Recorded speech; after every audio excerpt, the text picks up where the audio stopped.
Welcome back another video of the electronic device. Today we are going to discuss about switching cycle of BJT. Last class we have seen the switching mechanism of BJT in what is happening cutoff and what is happening at a forward biasing condition for both junction that we have seen. So now just to see that expressions of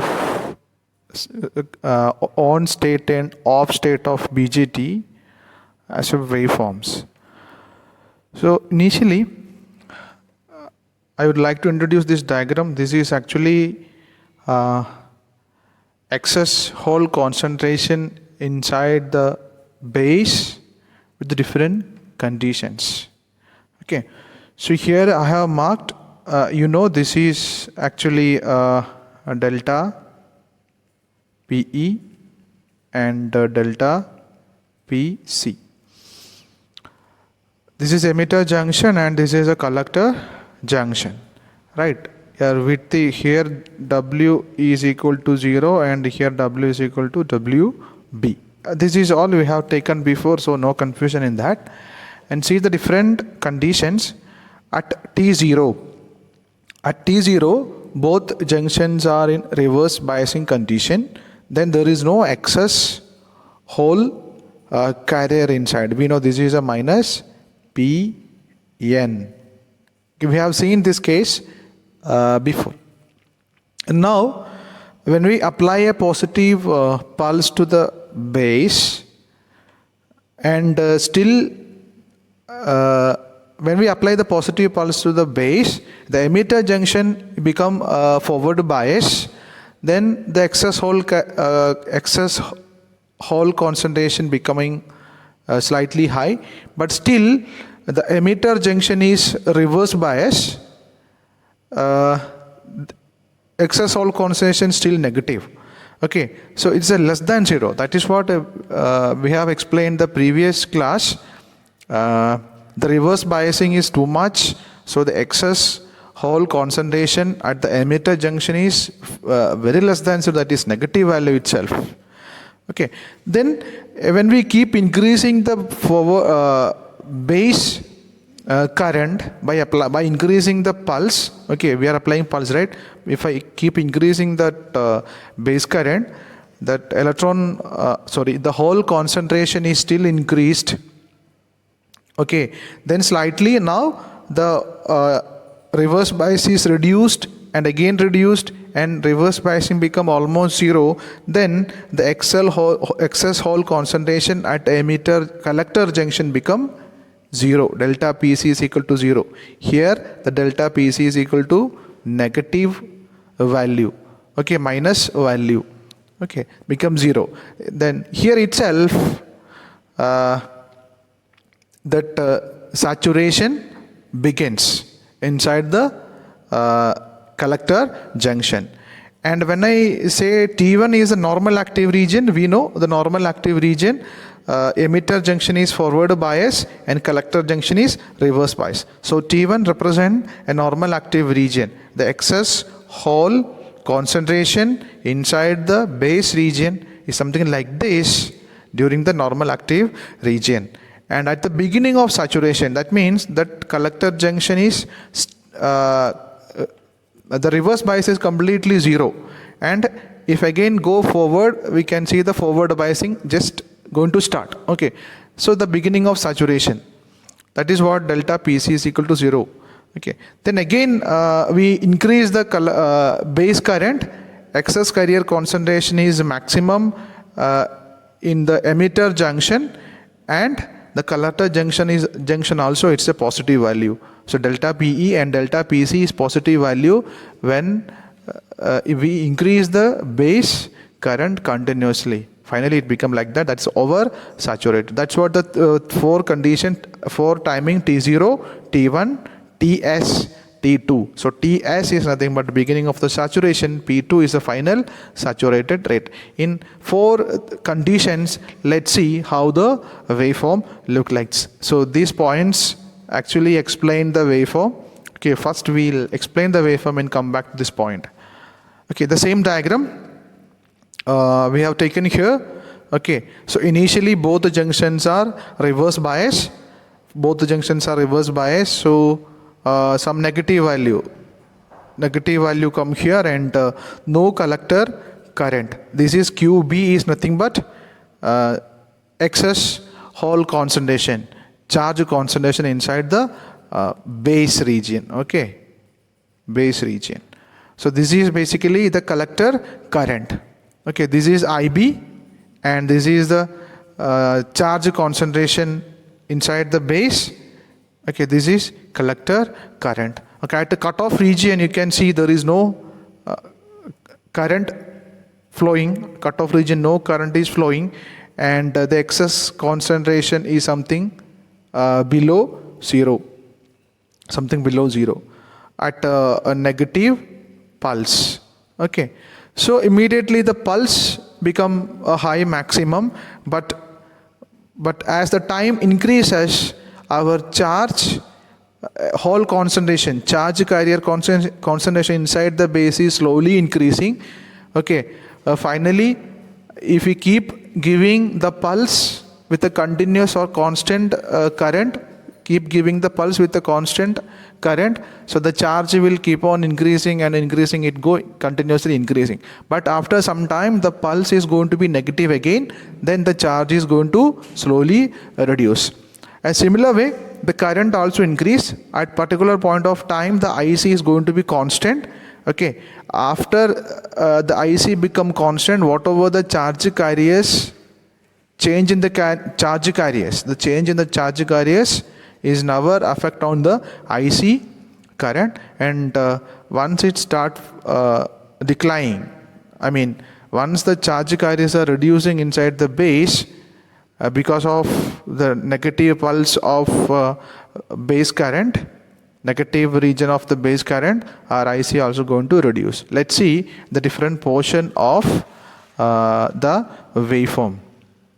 So at T1, at T0, no charge, excess charge carriers are available inside the base, and current is also zero, and slowly the IB current is a pulse, right? So current pulse, so it become a maximum value, but the charge is slowly increasing, right? Slowly increasing. Now the charge is increasing inside the base region.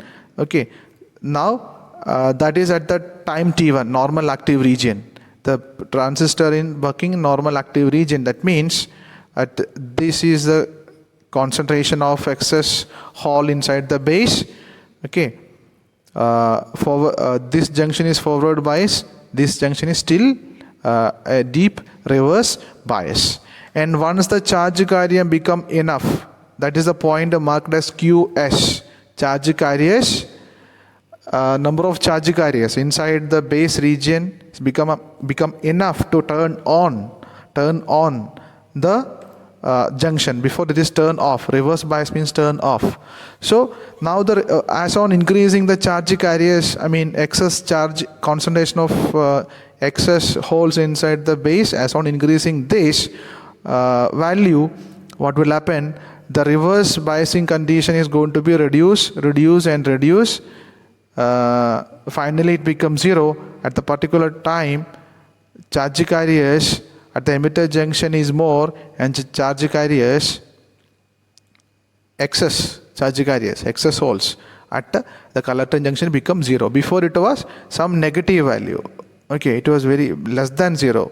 Okay, so now becomes zero.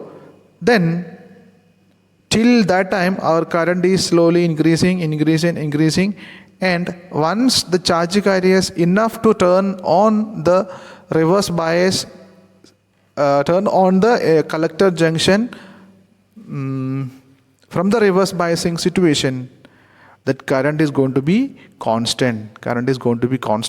Till where?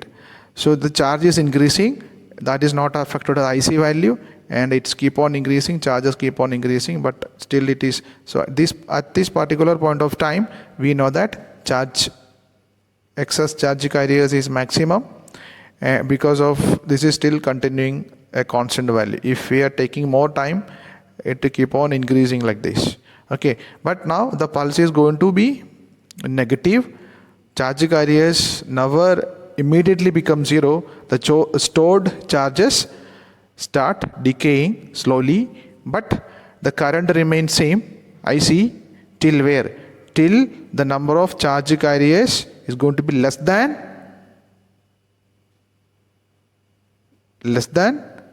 for maintaining the forward bias.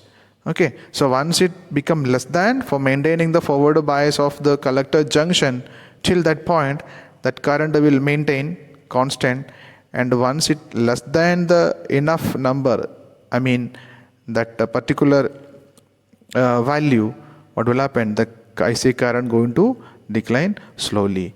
Okay, so this is actually rise time. This is a constant. This is a fall time of the waveform. Let's see that what and all explaining. At the time Ts, the device enters saturation. At the time Ts, device enters saturation and the whole distribution reaches its final state at T2. Okay, that is what here. Once become Ts. Okay, the device enters saturation. Okay, as the stored charges in the base QB increased, there is an increase in the collector current IC. As the stored charge in the base QB increases, okay, there is an increase in the collector current IC. That is what I explained here, right? As on increasing the QB is actually charges, excess hole concentration inside the base. As on increasing that, the current also increasing, the IC current also increasing here. Okay. Then the collector current does not increase beyond its value at the beginning of saturation Ts. Okay. Once the stored charge is enough number, the collector current reaches saturation by the time. After that it won't increase. It will be maintained same, but our stored charges, that means excess hole concentration, keep on increasing till the pulse switches. Okay. So there is an exponential increase in the collector current while QB is rising even. QB's rise to its value QS at Ts. The rise time serves as one of the limitations here. That is actually the rise time. This portion is known as rise time. We expect immediately turn on the BJT, but this is actually small delay for turning on the BJT to complete turn on. Once IC becomes saturation, we can say BJT is completely turned on. Till here, it is turning on. At this point onwards, it completely turned on. Okay. So whatever I told, the same thing. When the base current is switches negative, the stored charges must be withdrawn from the base before cutoff reached. Okay. So before cutoff reached, all the excess concentration should be drained out. Okay, so it is going to be reduced, but IC will maintain constant till some point where the stored charges should be less than the enough value for maintaining this junction and forward bias. So, thus there is a storage delay time SD after the base current switches and before IC begins to fall towards zero. After the stored charges become reduced below QS, ICs drop exponentially with the characteristic fall time. Okay, so just see the different portions of the waveform. Okay, so till here it is a delay time because the BJT emitter junction during the cutoff, that is a reverse bias. So that reverse bias has to be flipped to the forward bias. So it takes small time to reduce the reverse biasing condition and become 0 and get the forward bias. So there will be a delay time till the IC become 0.1 IC. Then the current is increasing slowly it is increasing. So time span between these two, this rising time is from 0.1 IC to 0.9 IC. This is the total IC value, saturated IC value. I can call it as ISAT. Okay, so it's a 0.1 IC till 0.1 IC. I can call it as a delay time, and till from that point to 0.9 IC, I can call it as rising time. This is actually limitations of BJT. If the rising time is reduced, I can see the fast response in the switch. Then IC is maintained constant, and again it's a fall time. Okay, IC is going to be 0. IC is going to be 0. There is a fall time. Okay, so this is also, so we are expecting this curve supposed to be like this in ideally, but we never get the curve like this. We'll get a curve like this.